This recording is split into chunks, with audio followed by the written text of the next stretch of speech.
Paul. Jah, sina.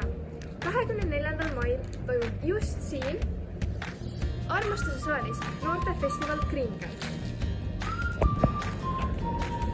Noortefestival on suunatud just 15–20-aastastele noortele, et arendada nende suhtlusoskust läbi loovate tegevuste.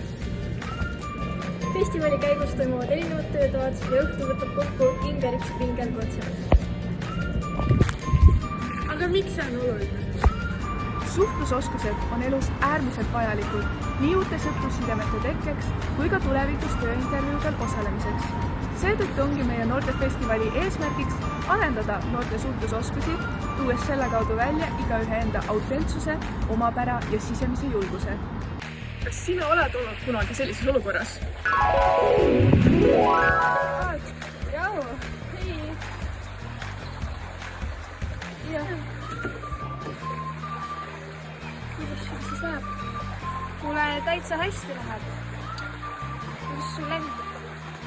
Meie soovime, et oleksid hoopis sellises olukorras. Oh my god, tšau!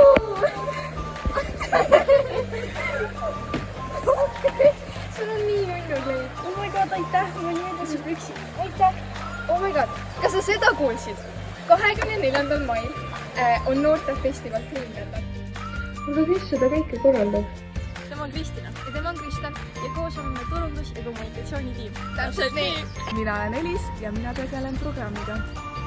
Hei, olen Anja ja olen tiimi juht. Minu nimi on Rahel ja mina olen meie tiimi finantsjuht. Tere, olen Kiit Relva, tegelen tehnilise produktsiooniga ja abistan disainiga. Nii et näeme 24. mail just siin aparaaditehases.